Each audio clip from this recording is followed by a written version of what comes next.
अस्सलाम वालेकुम dear students, मेरा नाम डॉक्टर अमीन साजिद और हमारा आज का लेक्चर जो है वो केमिस्ट्री के बारे में केमिस्ट्री का लेक्चर नंबर 21 इंशाल्लाह हम डिस्कस करेंगे। हमारा जो आज का टॉपिक है वो है लिक्विड स्टेट। इससे पहले हमने गैसियस स्टेट जो है उसके बारे में डिस्कस किया था। उसमें हमने बॉयल्स लॉ को, चार्ल्स लॉ को और जो गैसेस की प्रॉपर्टीज़ हैं उनको डिस्कस किया था। हम आज के लेक्चर में लिक्विड स्टेट की कुछ प्रॉपर्टीज़, जो टिपिकल प्रॉपर्टीज़ हैं, उनको डिस्कस करेंगे। लिक्विड स्टेट के बारे में मैंने आपको पहले बताया था कि इसका एक डेफिनेट वॉल्यूम तो होता है, लेकिन इसकी शेप नहीं होती। शेप ना होने की वजह मॉलिक्यूल्स के दरमियान जो डिस्टेंस है और उनकी जो मोशन है वो इसकी वजह है। इसकी जो टिपिकल प्रॉपर्टीज़ है, अगर हम इनकी बात करें तो सबसे पहली जो प्रॉपर्टी है वो है इवेपोरेशन। इवेपोरेशन ये है process of changing of liquid into a gas phase is called evaporation. Liquid phase का गैस फेज़ में कन्वर्ट होना जो है, चेंज होना जो है, वो कहलाता है इवेपोरेशन। और ये जो इवेपोरेशन है ये डिफरेंट है लिटिल बिट बॉइलिंग से, कि इसमें खुद बखुद रूम टेम्परेचर पे या नॉर्मल टेम्परेचर पे ये काम हो रहा होता है। इसके लिए जो है वो उसको स्पेशली उस लिक्विड को हीट नहीं किया जाता। इवेपोरेशन के प्रोसेस से ही हमारे ये जो क्लाउड्स हैं ये बनते हैं। इवेपोरेशन के प्रोसेस के बारे में, इसके लिए हीट चाहिए होती है, एंडोथर्मिक प्रोसेस है और इसमें हीट चाहिए होती है। हीट जब एब्जॉर्ब होती है तो मॉलिक्यूल्स इवेपोरेट होते हैं। अच्छा, अगर हम बात करें H2O की, तो वाटर का एक मॉलिक्यूल,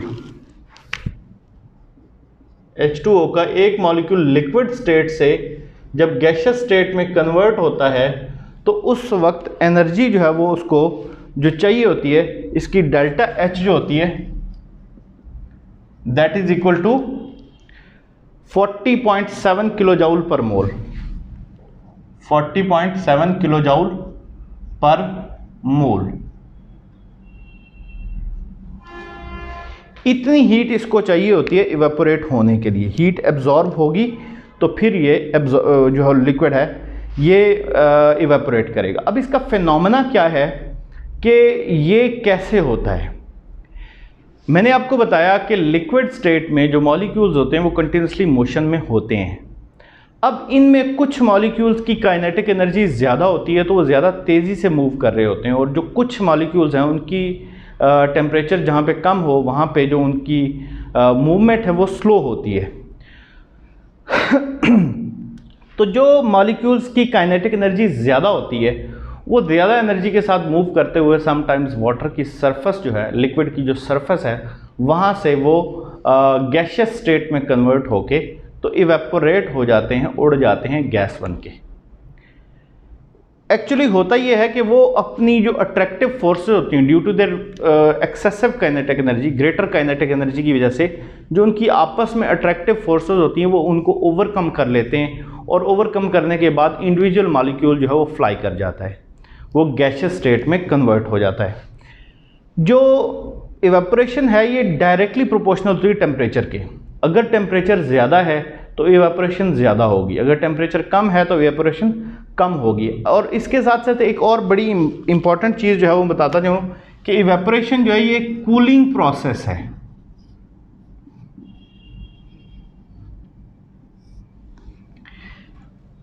अब ये समझने की बात है कि ये कूलिंग प्रोसेस कैसे है।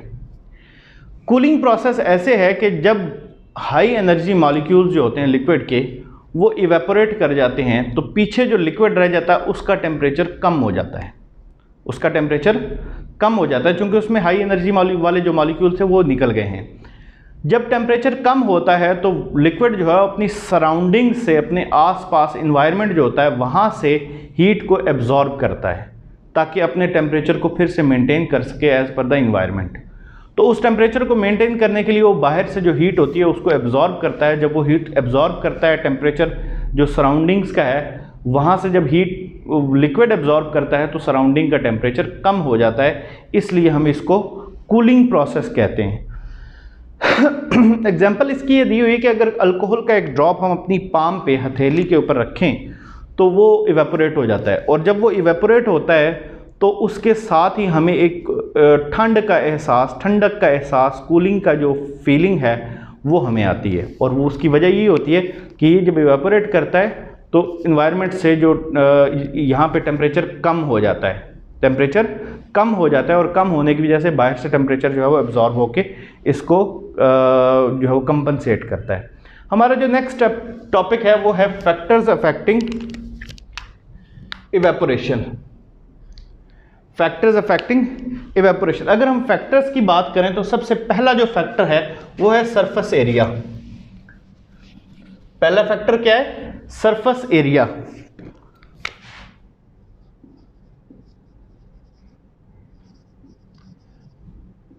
अब सरफेस एरिया का जो इफेक्ट है वो ये है कि सरफेस एरिया जितना ज़्यादा होगा उतनी इवेपोरेशन ज़्यादा होगी, क्योंकि उतना ज़्यादा मॉलिक्यूल्स होंगे, उनका कांटेक्ट जो है वो एक्सटर्नल इन्वायरमेंट के साथ होगा, वो वहाँ से हीट एब्जॉर्ब जो है वो कर रहे होंगे, उनका टेम्परेचर इंक्रीज़ हो रहा होगा। उनके टेम्परेचर इंक्रीज़ होने की वजह से आपने धूप में जो है वो पानी रख दिया, अगर आप ग्लास में पानी रखते हैं तो उसकी इवेपोरेशन कम होगी, क्योंकि उसमें जो सरफेस एरिया उसका जो कांटेक्ट है एयर के साथ, एक्सटर्नल इन्वायरमेंट के साथ कांटेक्ट में जो उसका एरिया है वो कम है।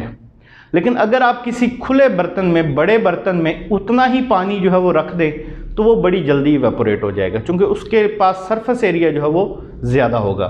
जो दूसरा फैक्टर है इसके ऊपर जो इफेक्ट करता है वो है टेम्परेचर।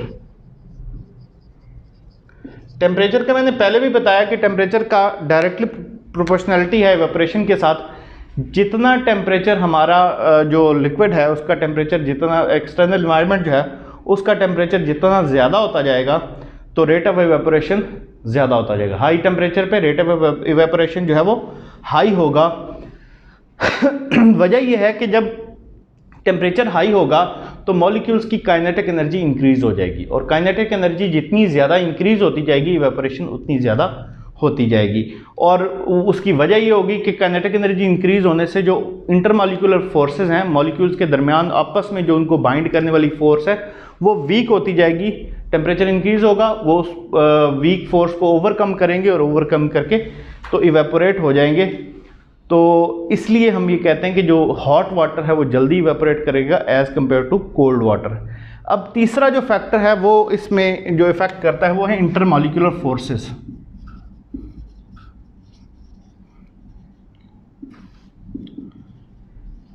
इंटरमॉलिक्यूलर फोर्सेस जो है वो जिस लिक्विड की इंटरमॉलिक्यूलर फोर्सेस वीक होंगी वो जल्दी इवेपोरेट करेगा। जिस लिक्विड की इंटरमॉलिक्यूलर फोर्सेस जो है वो स्ट्रॉन्ग होंगी तो उसकी इवेपोरेशन कम होगी। स्ट्रॉन्ग इवेपोरेशन वाले लिक्विड की जो फोर्स ऑफ अट्रैक्शन आपस में कम होगी तो उसकी इवेपोरेशन ज़्यादा होगी। इसके एग्जांपल अगर हम अल्कोहल और वाटर को कंपैरिजन करें तो वाटर की जो इंटरमॉलिक्यूलर फोर्सेस हैं वो अल्कोहल की निस्बत ज़्यादा हैं। दैट्स वाई अल्कोहल जल्दी इवेपोरेट होगा एज़ कम्पेयर टू वाटर। हमारा जो नेक्स्ट टॉपिक है वो है vapour pressure. Vapour pressure basically जो है वो pressure exerted by the vapours of a liquid at equilibrium with the liquid at a particular temperature is called vapour pressure of the liquid. जो pressure vapours जो है वो liquid के ऊपर लगाते हैं, जो प्रेशर वेपर्स यानी जो उसके बुखारात बन चुके होते हैं वो लिक्विड के ऊपर एक प्रेशर लगाते हैं, वो प्रेशर जो है वो एक रूम टेम्परेचर पे, पर्टिकुलर टेम्परेचर पे जो है वो उसका वेपर प्रेशर कहलाता है। वेपर जितना प्रेशर लगा रहे हैं वो उसका वेपर प्रेशर है। और ये प्रेशर हम मेजर कब करेंगे? इक्विलिब्रियम पे। इक्विलिब्रियम को जो है वो मैं आगे डिस्कस करता हूँ। डायनेमिक इक्विलिब्रियम एक जो है एस्टैब्लिश होता है, वो फिनोमेना में उसको डिटेल से डिस्कस करते हैं। इक्विलिब्रियम स्टेट की अगर हम बात करें तो इक्विलिब्रियम स्टेट ये है कि ये हमारे पास वाटर है, ठीक है। वाटर या लिक्विड हम कोई भी ले लेते हैं, वाटर की बजाय हम किसी भी लिक्विड की जनरली बात कर लेते हैं। ये एक लिक्विड है, ये लिक्विड वेपराइज भी हो रहा है, इसमें वेपर्स भी बन रहे हैं, और इस लिक्विड में कंडेंसेशन का प्रोसेस भी हो रहा है।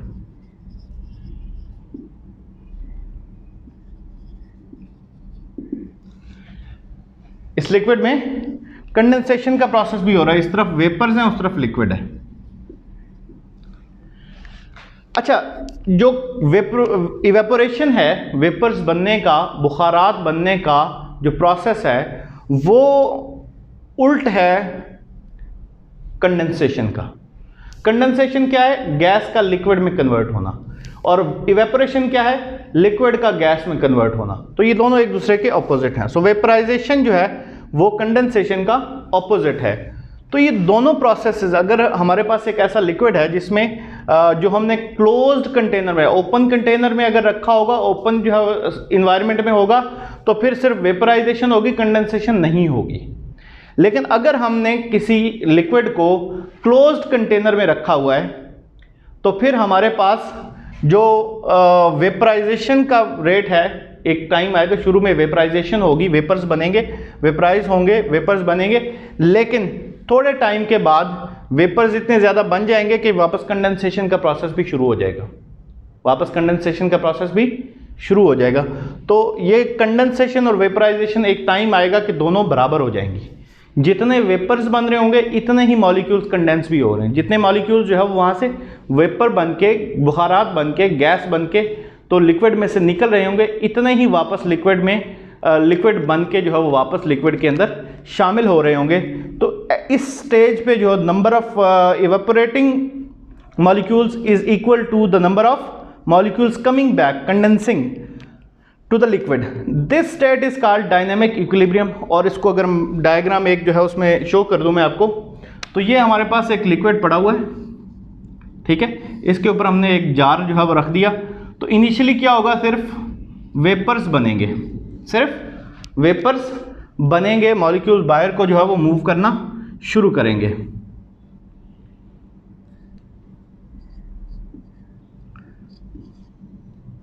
गैस में से मॉलिक्यूल्स गैस बन के लिक्विड में से बुखारात बन के निकलना शुरू होंगे। With the passage of time vapours बनने का जो प्रोसेस है वो इंक्रीज होता जाएगा, ठीक है, और ये जाके उसकी सरफेस के साथ अटैच होना शुरू हो जाएंगे, और यहाँ पे आके फिर ये वापस जो है वो नीचे की तरफ लिक्विड बनना स्टार्ट हो जाएंगे, और लिक्विड बन के वापस लिक्विड में शामिल होना स्टार्ट हो जाएंगे।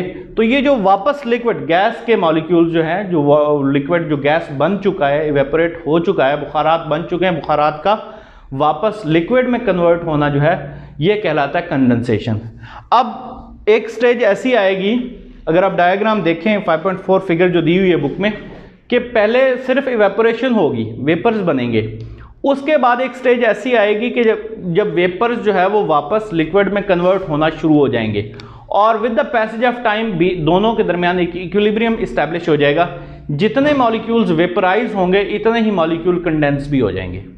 तो इस इक्विलिब्रियम को हम कहते हैं डायनामिक इक्विलिब्रियम। तो अगर हम बात करें वेपर प्रेशर के ऊपर फैक्टर्स अफेक्ट कौन से करते हैं, तो हमारे पास जो पहला फैक्टर आता है वो size of molecule, size of molecule. अगर मॉलिक्यूल्स का साइज बड़ा है, लार्ज साइज के मॉलिक्यूल्स हैं, तो उनका वेपर प्रेशर जो है वो कम होगा, उनकी वेपराइजेशन की स्पीड जो है वो कम होगी। और अगर मॉलिक्यूल्स का वेपर प्रेशर जो मॉलिक्यूलर साइज है वो स्मॉल है, तो उनकी इवेपोरेट होने की जो स्पीड है वो तेज़ होगी, उनका वेपर प्रेशर ज़्यादा होगा, इनका वेपर प्रेशर ज़्यादा होगा। Vapour pressure depends on the nature of the liquid, size of molecule. Small size molecule जो है वो जल्दी इवेपोरेट करेंगे, इजीली इवेपोरेट करेंगे। बिग साइज मॉलिक्यूल जो है वो इजीली इवेपोरेट नहीं करेंगे। उसकी एग्जांपल दी हुई है, अगर हेक्सेन की बात करें, C6H1214 की, स्मॉल साइज मॉलिक्यूल जल्दी इवेपोरेट करेगा। और अगर हम बात करें डिकेन की, C10H22 की, तो उसके मॉलिक्यूल्स चूँकि हैवी हैं, साइज बड़ा है, तो इसलिए वो जल्दी इवेपोरेट नहीं होंगे। दूसरा जो फैक्टर है वो है nature of liquid.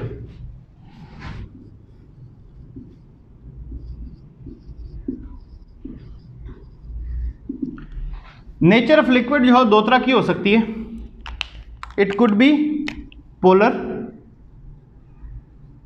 And non polar. जो पोलर लिक्विड है उसकी जो आपस में इंटरमॉलिक्यूलर फोर्सेस हैं वो due to hydrogen bonding strong होती हैं, due to hydrogen bonding strong होती हैं। तो उनमें जो इवेपोरेशन का प्रोसेस है वो स्लो होता है। जो नॉन पोलर मॉलिक्यूल्स हैं वहाँ पे जो मॉलिक्यूल्स की जो नेचर है, चूँकि नॉन पोलर है तो वो इजीली इवेपोरेट हो जाएंगे। पेट्रोल इजीली इवेपोरेट हो जाएगा, ठीक है, लेकिन वाटर जो है वो इसके मुकाबले में डिफ़िकल्ट होगा उसको इवेपोरेट करना। इसी तरह से अगर अल्कोहल और वाटर का कंपैरिजन करें तो वाटर की जो इंटरमॉलिक्यूलर फोर्सेस हैं, नेचर वाटर की नॉन पोलर है तो वो इजीली इवेपोरेट नहीं होगा, अल्कोहल के मुकाबले जल्दी इवेपोरेट हो जाएगी। तीसरा जो फैक्टर है वो है टेम्परेचर। ऊपर भी हमने टेम्परेचर को डिस्कस किया था, यहाँ पे तीसरा फैक्टर फिर जो है वो टेम्परेचर है।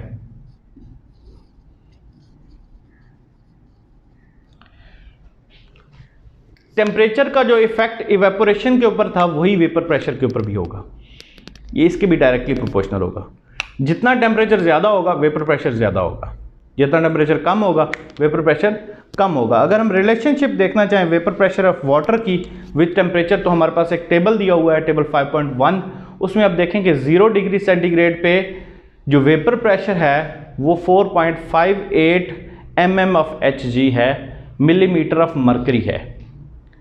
20 डिग्री सेंटीग्रेड पे ये इंक्रीज होकर 17.5, 40 पे 55.5 एंड 100 डिग्री सेंटीग्रेड पे 760 mm ऑफ Hg हो जाता है, यानी मिलीमीटर ऑफ मरकरी हो जाता है, जो कि एटमॉस्फेरिक प्रेशर के बराबर है। 760 मिलीमीटर ऑफ मरकरी जो है वो एटमॉस्फेरिक प्रेशर है, हमने पीछे डिस्कस किया था।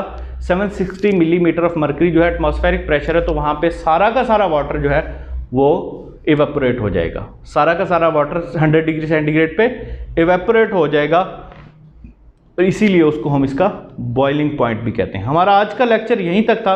इंशाल्लाह हम अपने आने वाले लेक्चर में जो लिक्विड की रिमेनिंग प्रॉपर्टीज़ हैं उसमें जो बॉइलिंग पॉइंट है, इसके साथ साथ जो फ्रीजिंग पॉइंट और डिफ्यूजन वगैरह जो है उनको डिस्कस करेंगे। जज़ाकुमुल्लाह खैर। अस्सलाम वालेकुम।